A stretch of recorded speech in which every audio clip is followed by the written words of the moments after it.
Selection हो जाए उसके बाद तो लाइफ सेट है। एमबीबीएस में क्या इतना सारा पढ़ना पड़ता है, पढ़ते पढ़ते पूरी लाइफ निकल जाती है। Hi everyone, welcome back to my YouTube channel. Myself Akshita and I am third year MBBS student at GMC Saharanpur.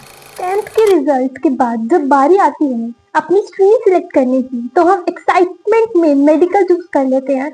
Doctor मतलब पैसा ही पैसा। और कुछ बच्चे ऐसे होते हैं कि वो अपने पेरेंट्स के प्रेशर में आकर नीट एग्जाम देने के लिए रेडी हो जाते हैं, क्योंकि उनके किसी रिलेटिव के बच्चे ने नीट क्रैक किया होता है, तो उनको भी कंपलसरी हो जाता है कि उन्हें भी नीट क्रैक करना ही है। और कुछ लोग इस वजह से डॉक्टर बनना चाहते हैं, क्योंकि उन्हें लगता है कि डॉक्टर मतलब भगवान का रूप।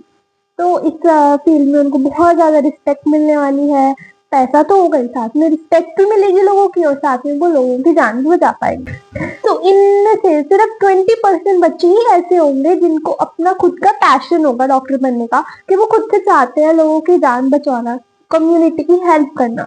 और बाकी के जो 80% बच्चे हैं वो सिर्फ एक पेरेंटल प्रेशर के अंडर आकर ये लेते हैं, या फिर कोई और रीजन होते हैं, सोसाइटल प्रेशर, पीयर प्रेशर। उनका खुद से ये पैशन नहीं होता है कि उन्हें सच में डॉक्टर बनना ही है। अगर आप भी उन 80% बच्चों में से आते हैं तो ये वीडियो सिर्फ आपके लिए है। तो इस वीडियो को प्लीज पूरे ध्यान से देखना, और एंड तक इस वीडियो को जरूर ध्यान से देखना, इससे पहले कि आप अपनी स्ट्रीम चूज करने जाओ। 11th और 12th में पूरे जी जान से, पूरी मेहनत के साथ नीट यूजी का एग्जाम क्रैक करना। उसमें से भी कुछ बच्चे ऐसे होते हैं, कुछ बच्चे क्या, बहुत बच्चे ऐसे होते हैं जिनका फर्स्ट अटेम्प्ट में एग्जाम नहीं क्लियर हो पाता और उन्हें मल्टीपल ड्रॉप लेने पड़ते हैं। उसकी वजह से उनके सिर्फ 2 साल नहीं, काफी साल लग जाते हैं नीट यूजी क्रैक करने में। उसके बाद आप जाते हैं एमबीबीएस करने। एमबीबीएस वो पूरे 5.5 ईयर्स के लिए। उसके बाद आजकल से एमबीबीएस करने से कोई फायदा नहीं होता। एमबीबीएस वालों को की कोई इतनी ज्यादा वैल्यू नहीं करता है, और आजकल से अपनी पीजी भी देते हैं। एमबीबीएस की इतनी ज्यादा वैल्यू नहीं रही है आजकल। तो उसके लिए आपको नीट पीजी का एग्जाम देना पड़ता है एंड उसको भी क्रैक करना पड़ता है। उसके बाद आपको कहीं जाके एमडी की सीट मिलती है, वो भी आपको पूरे 3 साल का कोर्स करना पड़ेगा। उसके बाद आप एमडी डॉक्टर कहलाओगे। उसके बाद अगर आप सर्जरी की ब्रांच चूज करते हो, उसमें आपको अगर सुपर स्पेशलिटी करनी है उसके लिए अलग से एग्जाम क्रैक करना पड़ेगा।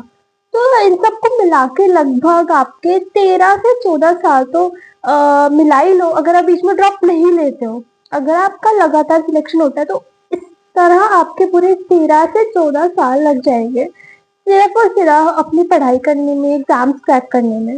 राइट। तो आप ये सोच कर देखो कि अगर आप इतनी सेम मेहनत, इतने सारे साल, इतनी सारी पढ़ाई किसी और फील्ड में लगाते, तो आप अपनी लाइफ में सेटल बहुत जल्दी ही हो जाते हैं। यहाँ आपको 13 से 14-15 साल लग रहे हैं अपनी लाइफ को सेटल करने में, लेकिन आप सेम मेहनत किसी और फील्ड में लगाते तो आपको इतना कम टाइम लगता अपनी लाइफ को सेटल करने में। तो पहला ड्रॉबैक तो ये है ही कि बहुत साल लग जाएंगे आपको पूरा अपना सेटलमेंट करने में, अपना नाम कमाने में इस फील्ड में। तो मैं तो आपको यही कहूंगी कि आपको इस फील्ड में तभी आना चाहिए जब आप रेडी हो पूरे 13 से 14-15 साल अपने लाइफ के देने के लिए स्ट्रगल में। कुछ बच्चे ये सोच लेते हैं कि एमबीबीएस में चले जाएंगे तो सिर्फ मजे मजे होने वाले हैं। वो आजकल सोशल मीडिया पे देख लेते हैं कि एमबीबीएस में जाके सिर्फ पार्टीज हो रही है, पढ़ाई तो बहुत कम हो रही है। ऐसा कुछ भी नहीं है।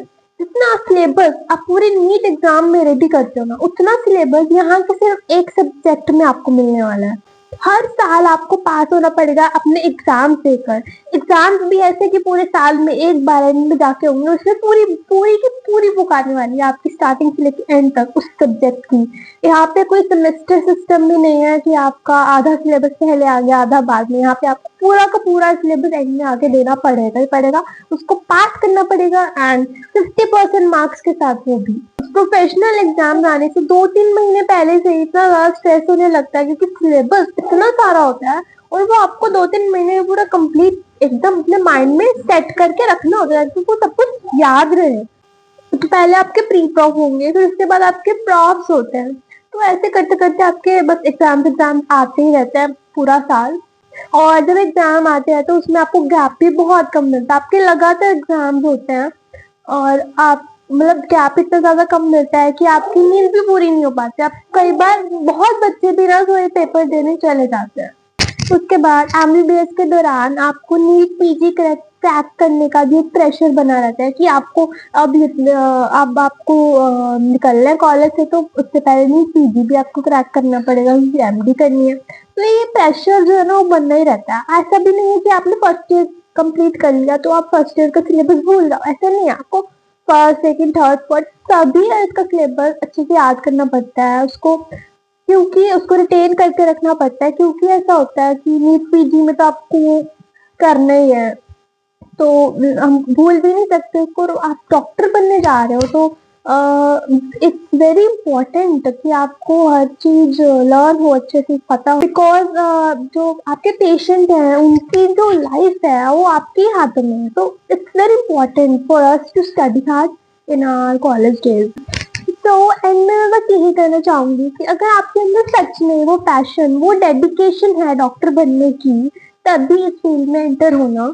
It's your life and decision भी आपका ही होना चाहिए कि आपको क्या करना है अपनी लाइफ में। मेरा काम था आपको रियलिटी दिखाना कि क्या होता है रियलिटी में, क्या होता है एमबीबीएस में, रियल में क्या होता है एमबीबीएस में। ये मेरा काम था, क्योंकि इस एज में बच्चों को रियलिटी पता ही नहीं होती है, और वो इस वजह से सिर्फ एक गलत स्टेप ले लेते हैं, गलत डिसीजन ले लेते हैं अपनी लाइफ का, और वो बाद में जाके बहुत रिग्रेट फील करते हैं।